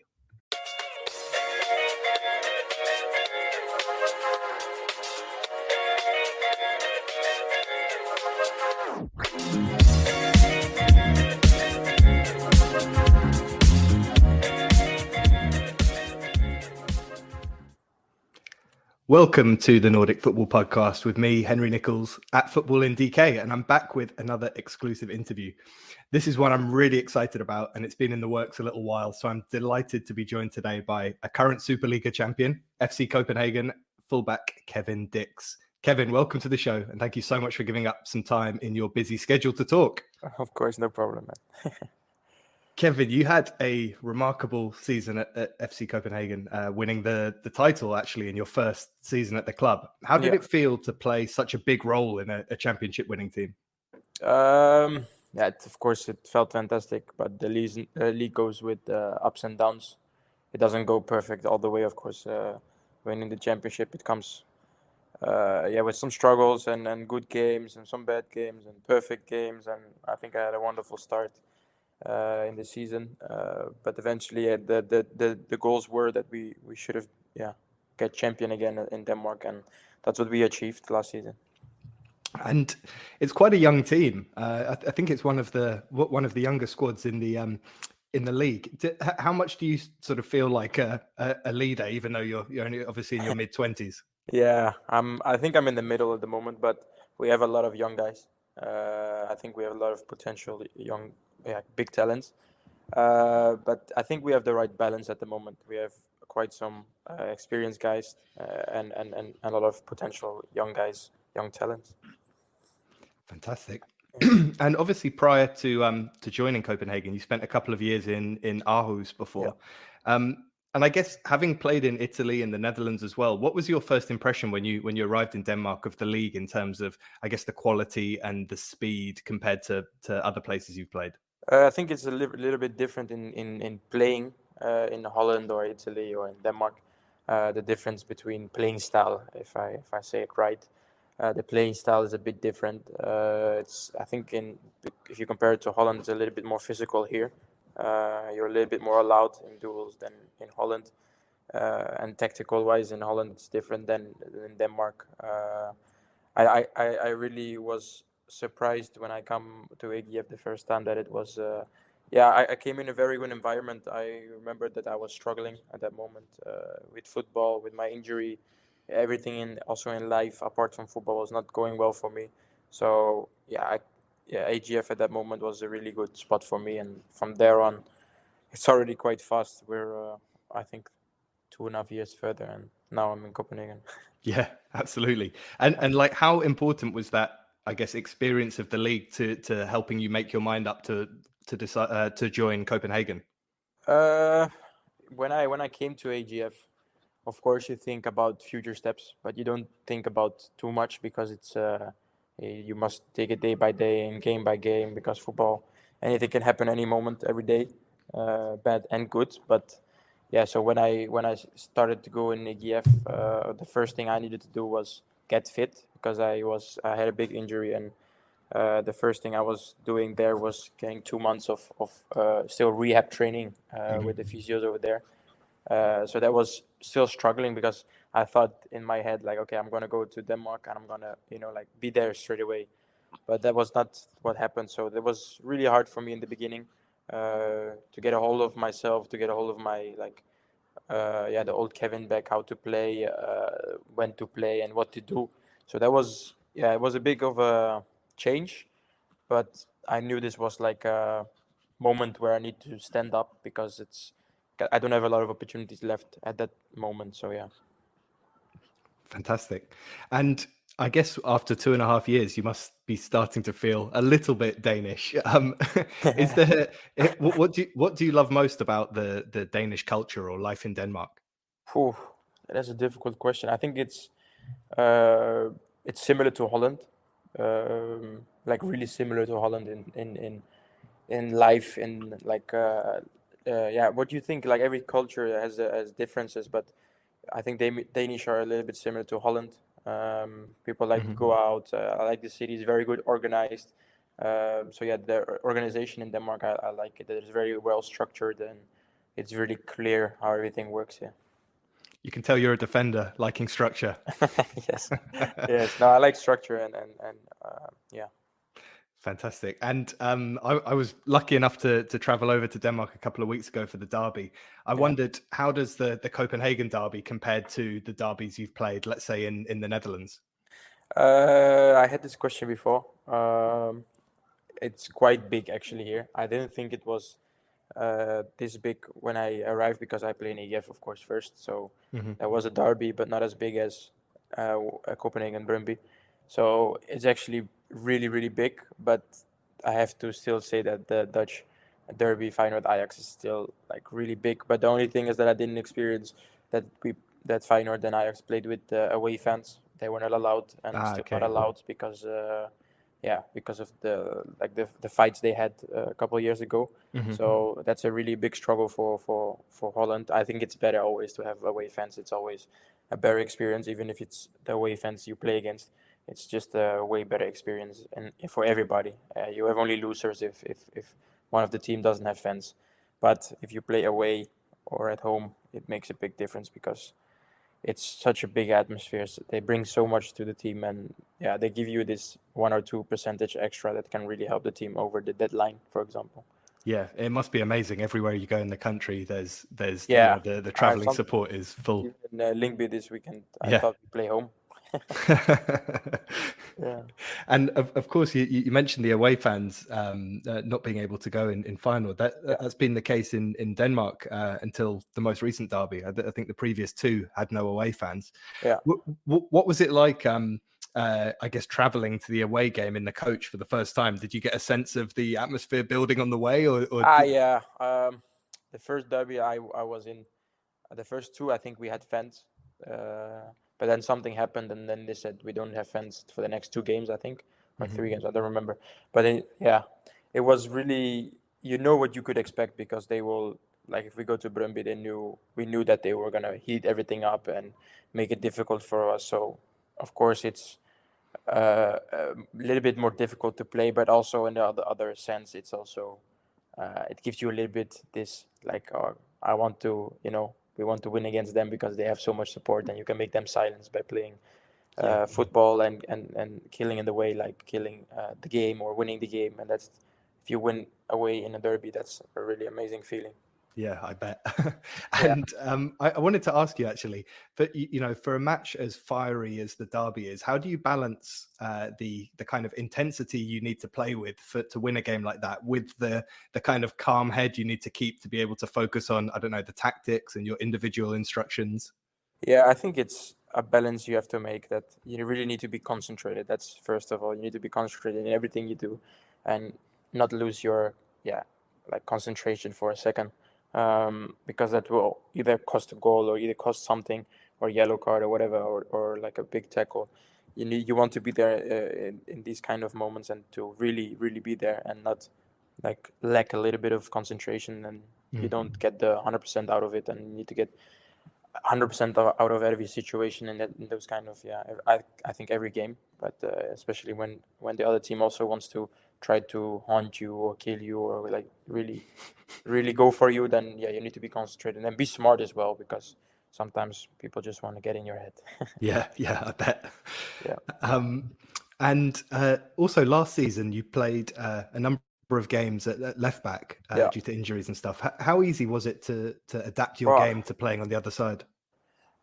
It's not the first time I've done it, so I've done it quite sometimes. Of course, I struggled with my form, like, and saying like one game it was like really good for playing out of position and really do amazing, but then the other game to play in another team that adjusted a little bit of tactics or whatever, then it's a little bit more difficult. So to be honest, it's not like how I play at right back. Of course, it's different because I know what to do, and it's the same, and it's someone on the right position. But I think I can still make a lot of steps if I have to play on the left.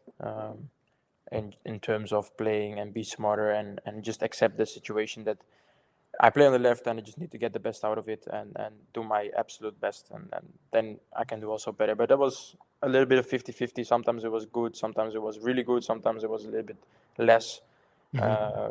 Sometimes it's difficult, but I think you have to accept your situation as it is and just go and be there for the team and help the team as best as I can or we can.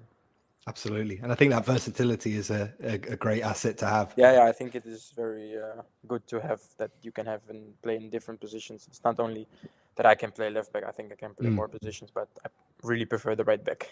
Yeah. And this might be a ridiculous question, but do you have a preference when it comes to playing against like when you're playing right back, do you have a preference playing against an inverted winger versus a traditional winger in terms of what foot they play with? No, I think most of the wingers at the moment are like left wingers are right-footed. They mostly go like inside or try to dribble at you with the right foot. So I think that's at the moment the most what happens, that I play against a winger who has a right foot. So I don't really matter. I just adjust a little bit how a guy is in the pitch, and I will look into clips how he plays, and then I know what I can do best or can like prepare myself the best. Got it. Yeah, and is there a particular opponent you faced in the Superliga who you remember being like really tough to play against or read? I think Mo, Adarami, and Kamaldeen. When I was in AGF, I played against Mo. 1 second, my dog is. Mo. When I was in AGF to play against him, well, I think it was a nice battle. It wasn't like a bad blood between us. It was just like nice that we could show on the pitch and that who got the upper hand. And sometimes it was him, sometimes it was me. But it were really nice battles, and I know that he will never get rid of me in those duels. But same for Kamaldeen. I think he was really, really good in 1-against-1 and dribbling and was really fast. So sometimes adjusting was a little bit more difficult. Yeah, and he's tearing it up in France at the moment. So he hasn't skipped a beat. I think he was injured for a little while, but what I've seen from last season, he was doing amazing.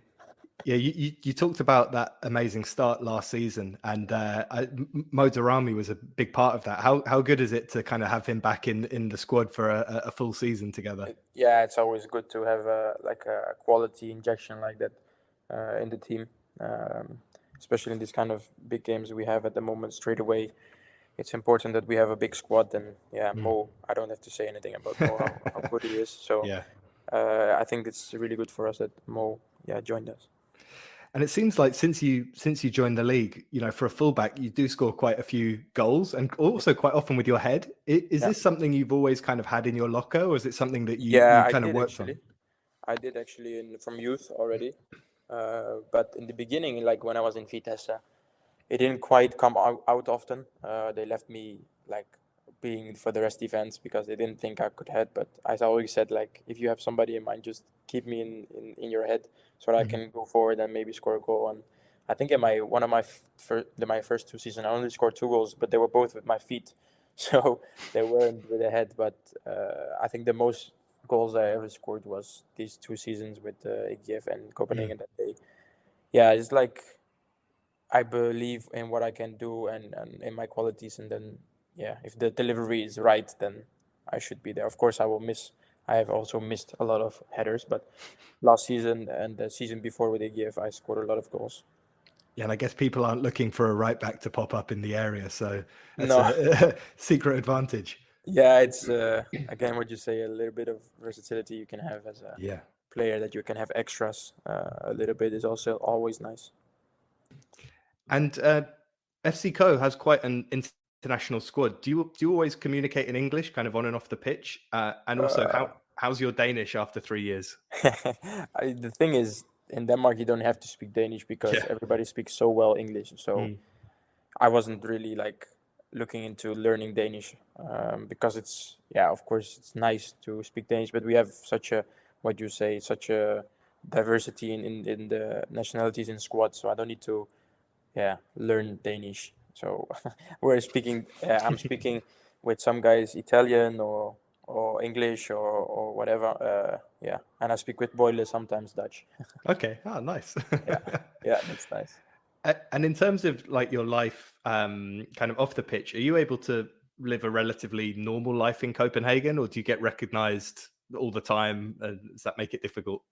Well, I think I can. I think Danish people they respect it. So if they recognize it, they're not always like coming forward to you. They always also look at the situation. For an example, when I'm walking with my girlfriend and my daughter with the stroller, then normally they let you alone.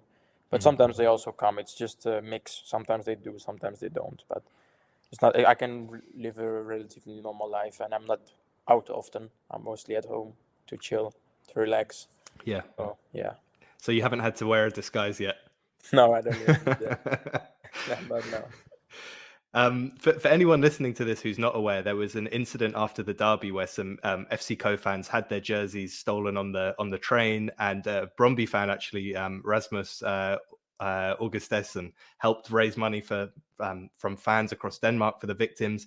And I saw on Twitter that you also got involved in this by offering to kind of help replace the jerseys. And I guess first I wanted to say it was a fantastic gesture of you. So, big respect for that. And Thank you. Secondly, it made me wonder about how you view social media. I mean, in this instance, it was obviously a force for good. It brought all these fans together and the players together and helped sort of right a wrong. But has your experience of social media generally been positive, or do you also experience the negative parts like abuse after a loss or whatever? The thing is, social media, it's like really dangerous. It can be good, but it can also be like you read faster that somebody says something bad. It's not like I read it, but somebody reads it or somebody says it to you or whatever. For example, after the Brøndby game, when I got a red card away, I knew these things were coming because it was a very important game. We were close of being champion, and we kind of lost 2 points there, and I got a red card, and it was stupid. And these kind of moments, that it will happen. Of course, I didn't win everything, but some messages go too far, and then you put them through to the club because it goes too far. But I know what to expect. I've experienced this in the past as well in Feyenoord, that it can be really cruel from some people. But the funny part for me is that if they do that, they mostly write with unknown accounts, and then they like scared behind the computer or laptop or whatever, or the phone, and they don't want to come forward and say it face to face to you. Of course, we're not stupid as football players. If we do something bad, we know. It's not like we try to do something bad on purpose. But of course, you also see the good things, that sometimes you get recognition for what you do, and then they will say it to you faster than tag you, then they will do something bad and then tag you. They will always send you a bad message or whatever. But the thing is, with the t-shirts, I didn't look into it. I was just on Twitter, and I sometimes on Twitter you just see this for you, like something that I look a lot at football, so maybe that's why, and Danish football, that's why maybe I saw it. I saw the video and I clicked on it, and I was like, oh, that's not nice. So I just said, if he wants a t-shirt, because I just saw one video, and I just said, if the guy wants a t-shirt, I will give him a t-shirt of choice. And then I got a message of Rasmus, and then he told me that there's a lot of there was 4 or 5 guys. They went to the stadium against Anders. It was an awful game, but they got some shirts. But I also have some t-shirts for them. I had to arrange some autographs on it from the team. But in the busy schedule, it was a little bit difficult to get them straight away because we have some rules about signing t-shirts day before the game or whatever, or on the game day. So now I have them, so I will contact them today actually to say that I have the t-shirts with autographs and how they want. Fantastic! Man, it's a really kind gesture of you, and it's a small gesture for me, but I think for the guys, it's nice that they can get in contact with players and get this interaction and be involved a bit. Yeah, it's one of the special things about Danish football, I think, that people are able to feel closer to the players without it being too overwhelming, I guess. Yeah. And it's interesting what you were saying about the bad messages kind of staying with you longer than the good ones. I'm an Arsenal fan, so I always have an Arsene Wenger quote somewhere nearby. But he talks about how you go up in the you go up on the stairs and you come down by the elevator. And I think it's the same with social media. You know, Yeah, it is. The bad messages bring you down a lot faster than the good ones bring you up. So Exactly. You've played in the Champions League group stage before with Feyenoord, but I mean, what would it mean to you if you were able to make it with FC Co? The thing is that with FC Co, I had a little bit more of an influence on it.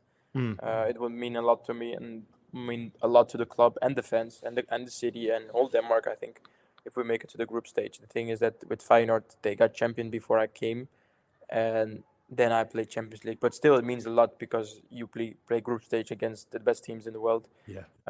So yeah, that's like a childhood dream you have when you start playing football, that you want to be in this kind of level, World Cup, Champions League, this kind of games, you know. And it wouldn't mean, I don't have to say how much it means. I think it speaks for itself if you play Champions League. But I think we have a big duty to do on Wednesday. Yeah, it felt like last week everyone really rose to the occasion and sort of played at a very high level. I guess, are you looking forward to the return leg? It's going to be a similar huge atmosphere out there, it looks like. Yeah, I think we have to prepare for the worst. I think Turkish fans, they are really, really passionate. And from what I've heard in Trabzon, it's really tough to play. So yeah, let's see. We have to be prepared for the worst and be at our best again. And I think we can do a lot of things also in Trabzon. Absolutely. And I think, you know, in terms of the draw, I guess Trabzonspor was probably one of the tougher teams you could get. So if you do make it through, I think it puts you in a great position for the groups, because you can sort of you've already experienced a tough game before even arriving. Yeah, I think, of course, it's a tough game. I think all of the teams, of course, there were some that also were tough, but I think this was, for us, the toughest draw we could get. But again, I think we are, also last season we showed that in Europe, but we are really strong, and it's hard to play against us. Doesn't matter how we playing or being a little bit lower or defending or whatever, we are really strong. But yeah, I think in the next, if, and it's if, because we still have a big hurdle to take on Wednesday, then I think the opponents you get in Champions League, there, everybody is strong there. So yeah, absolutely. And when you travel for European games, do you share with someone specific, or do you get your own room? We get our own rooms. Because, okay. Yeah, it's a little bit, you know, like, from my own experience, if you have somebody in the room that wants to sleep an hour later or half an hour later, or is like more noisy or snores or whatever, this funny story that people snore or talk in their sleep, it's difficult for preparation for some guys, and I understand. Yeah, I've got plenty of friends who I've had that experience with, and I've learned never to share a hotel room with them before. No, I also talk with them in my sleep, but that's only when I'm really, really tired. But that mostly doesn't happen. I've never heard that somebody said to me, you talk in your sleep. Well, actually, this summer, yes. But I got sick in training camp, so Marius was sleeping in my room, and he said, you were talking in your sleep. I said, yeah, that's when I'm really tired, but I got sick, so yeah, that makes sense. Got it. And finally, I know earlier this year you became a father, so congratulations to that. And thank you. I guess I know from my own experience how tough it can be to balance a working life with, you know, being a father of young kids. And it must be especially hard for a footballer, given how important rest is in your kind of recovery process. Yeah. How do you balance the job of like being a dad with the job of being a professional footballer and all the things that come with that? It's difficult because to be 100% fair, when you're like when you get a kid, you want to be there all the time, because they grow so quick. I think, as you know, they grow so quick. Before you know, they get the age of 4 or 5 or even older, and they don't want to be with you anymore. Now they still want to be with you, so that's still nice. But yeah, of course, it's a little bit of a struggle. But also on the other way, I have time after training to enjoy the times with my daughter and my wife or my girlfriend together, to rest and to enjoy being a father. Of course, it was a struggle at the beginning because you have to find your way, or to find the rhythm, or find the organization, how to work everything out. But yeah, my girlfriend has been amazing in that part, so I sleep good. It's good to hear. Also, my daughter is amazing. She sleeps at night, so yeah. Oh, I'm very jealous. Yeah. Yeah. Of course, sometimes she wakes up, but she doesn't need a lot. she sleeps quite good. That sounds perfect. Yeah. Well, lucky you. Well, Yeah. Kevin, you've got a huge game in Turkey to prepare for, so I won't keep you any longer. But thank you so much for taking the time No to talk problem. today. No problem. It's a real honor to have you on the show. And I can say personally, it's been a huge pleasure watching you play. So I wish Thank you all you. the best, not Thank only you. for the game this week, but for the rest of the whole season. Thank you very much. And maybe we see each other again in the future. Let's do it.